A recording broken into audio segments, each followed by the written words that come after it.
Hey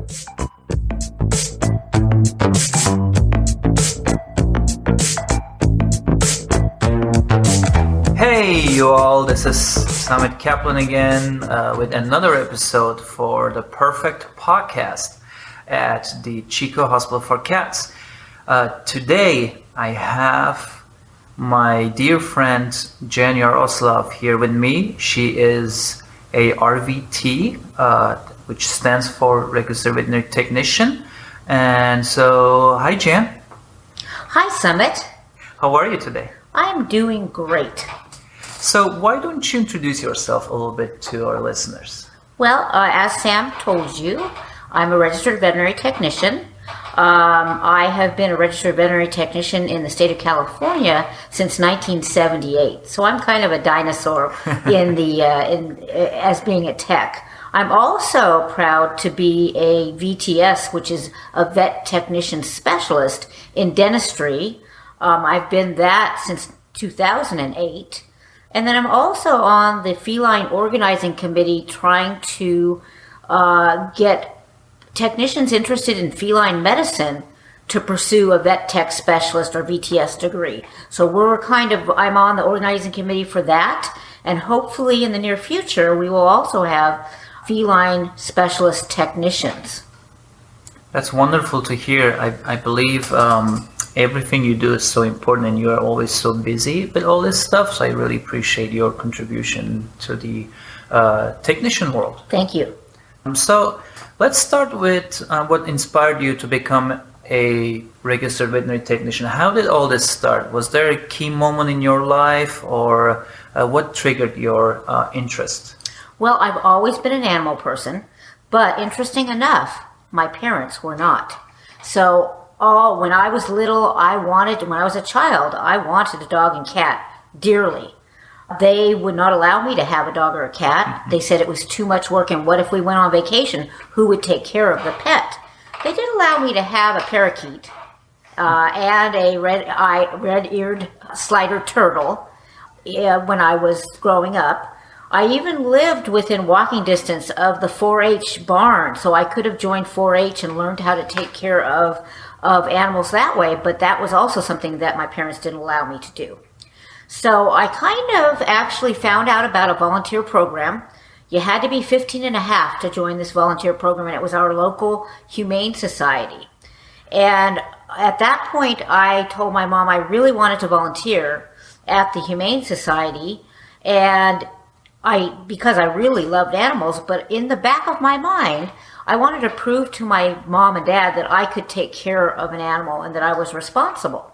So I got to volunteer at the Humane Society at the age of 15 and a half, and my plan actually worked because 4 months later, I got to adopt my first dog.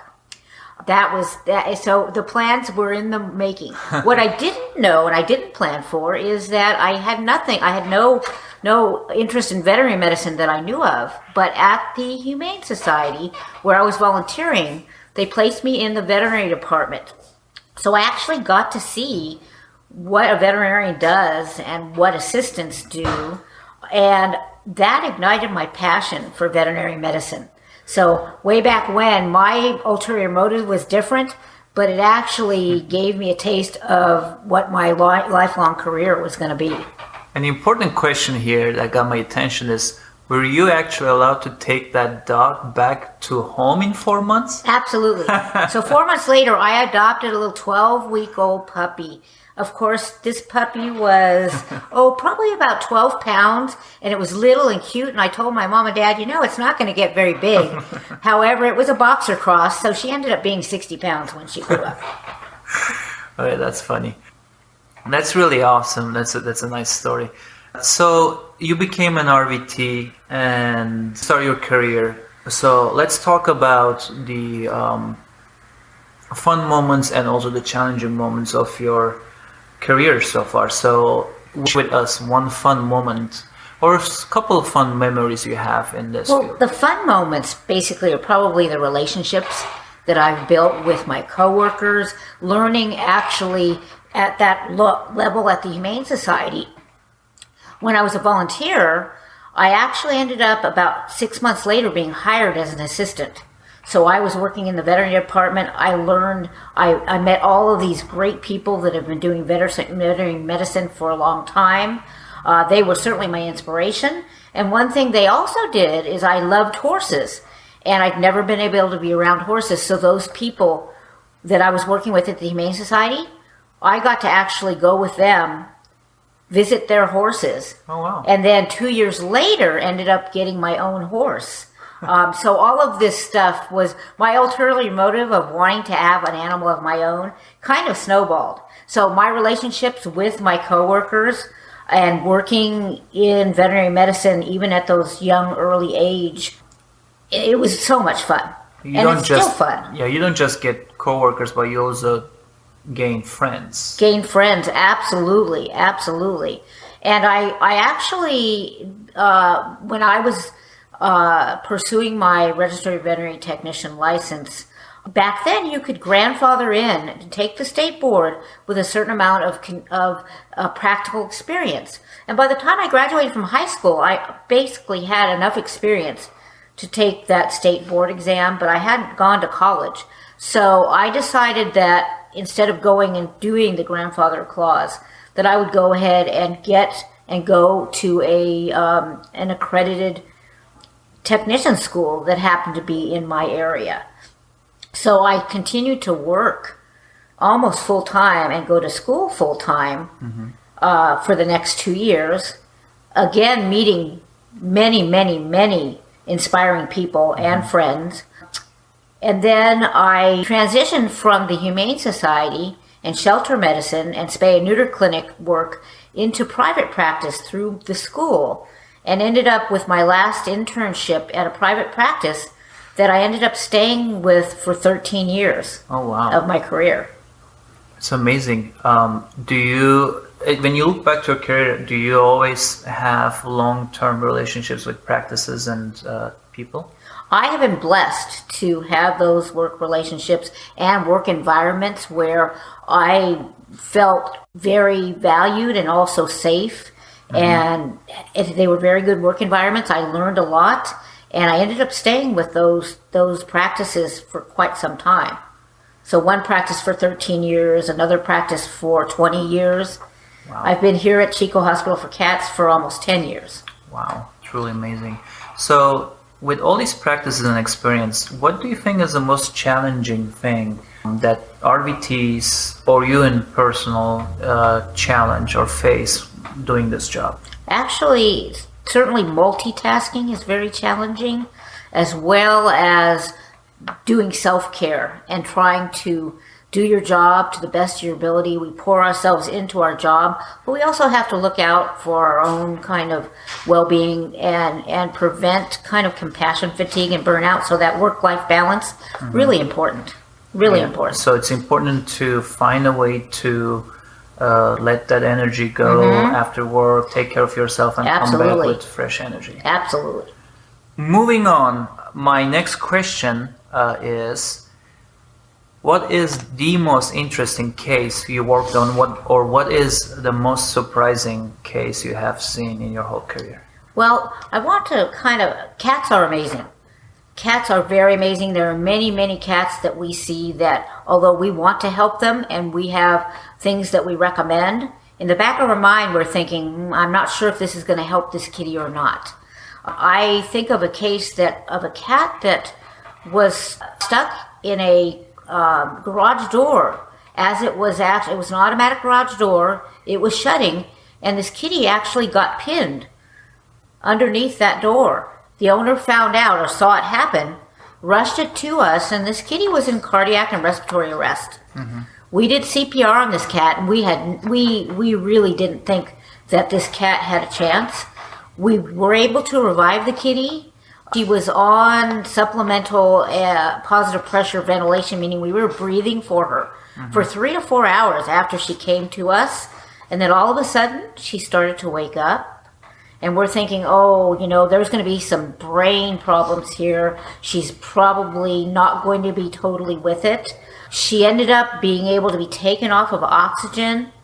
She was breathing on her own, but she was blind. And we thought, she really did have some complications from this. Yeah. Well, we did nursing care on this kitty, and 3 days after the incident, her sight returned.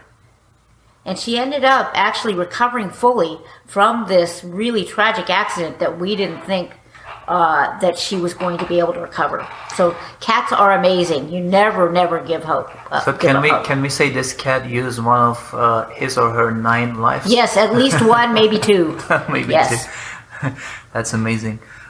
So one of the last questions I had is, what is the most important advice you will give to a person who comes to you and says, hey, I decided to become a registered veterinary technician? Well, I think that definitely whatever your dream is, it's attainable. So learn all you can as far as how and what avenue within veterinary medicine that you want to pursue. If you want to become a registered veterinary technician, many different options are available. There are online courses now that you can do, and there's many of them. There's also very well established trade schools as well as community colleges that offer courses that you can get your degree in as a registered veterinary technician.